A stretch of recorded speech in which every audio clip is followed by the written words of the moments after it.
अस्सलाम वालेकुम जी। ये कालाम से हम 3 घंटे अंदर का सफ़र है और वहाँ आए हैं। और यहाँ की सबसे बड़ी जो सौगात है, यानी आप अगर कालाम आएँ और वहाँ कालाम आके आपको सबसे पहला जो काम करना चाहिए, जो आपको मस्ट करना है, वो है ये ट्राउट मछली।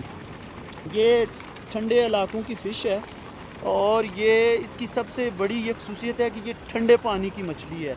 और ये आप मेरे पीछे ये दरिया भी देख रहे हैं और ये इस दरिया से लोग पकड़ते हैं। और ये इसकी सबसे बड़ी खसूसियत ये है कि ये दरिया के उल्टे रुख चलती है। बहुत ही यूनिक किस्म की फ़िश है और ये 2500 से लेके 2800 रुपये केजी तक यहाँ मिलती है।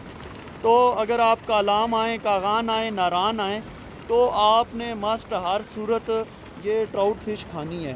फ़िशिंग भी कर सकते हैं आप, लेकिन बहुत मुश्किल है इसका, फ़िशिंग करना बहुत मुश्किल है। इसको पकड़ना बहुत मुश्किल है। तो आप जब भी कागान, नारान या इन ठंडे एरियो में आएँ, तो ये आप ट्राउट फ़िश हर सूरत खाएँ। और आप ये देखें, ये साथ दरिया है और बहुत ही खूबसूरत पानी है। लेकिन बैन है, ये केपीके गवर्नमेंट की तरफ से कि इसका पकड़ना बैन है। और इसमें भी दो किस्म की, एक फार्मी है, वो बैन नहीं है।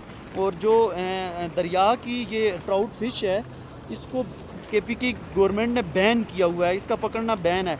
तो यहाँ के लोग चोरी छुपे पकड़ते हैं और फिर इसे ये जो होटल वगैरह हैं, इनमें सेल कर देते हैं। 2000 रुपये केजी के हिसाब से ये सेल करते हैं। और आगे जो है वो 3000 रुपये पर केजी के हिसाब से ये सेल करते हैं। तो अभी वो जिस होटल से हमने ली है, वो मुझे कह रहा है कि प्लीज़ ज़रा इसे छुपा दें ताकि हमें कोई प्रॉब्लम ना हो। तो इसका मतलब है केपी के गवर्नमेंट के रूल यहाँ अप्लाई हो रहे हैं, जिससे ये लाल निशान है इसका। ये देखें। और इसके दो तरह की, ये हमें भाई बता रहे हैं कि जो जो ये दरियाई होती है, इसके ऊपर ये लाल निशान होता ये है। लाल निशान होता है, लाल ठीक है। निशान होता है। और जो फार्मी है वो बिल्कुल इसी तरह काला हो जाता वो है। उसका ये ब्लैक कलर के डॉट्स होते हैं। बिल्कुल काला जी, फार्मी ब्लैक हमारे कलर पास से जिंदा है। डॉट्स होते हैं। ताज़ा तो ताज़ा ताज़ा ओरिजिनल मछली जी है, यहाँ पे नहीं है। ताज़ा खून होता है मेरा भाई, ये देखो। जी, ये कान ये कह कान रहे हैं कि कान ताज़ा नहीं, अभी हमने पकड़ी हुई है। कान नहीं और है। ये जी सफ़ेद नहीं होता है। जी सफ़ेद जो होता है वो परसों वाला होता है। जी। तो ये अभी ताज़ा है तो बिल्कुल। ये ये देखें, जो ये सारों का देखें। फ्रेश फ़िश होती है, ये उसकी निशानियाँ बता रहे हैं कि फ़्रेश फ़िश के जो ये गलफड़े होते हैं, कान, ये बिल्कुल जो है ना, ये रेड से कलर के होते हैं। तो ये थी ट्राउट फ़िश के बारे में थोड़ी सी डिटेल जो आपको मैं बताना चाह रहा था। बहुत शुक्रिया।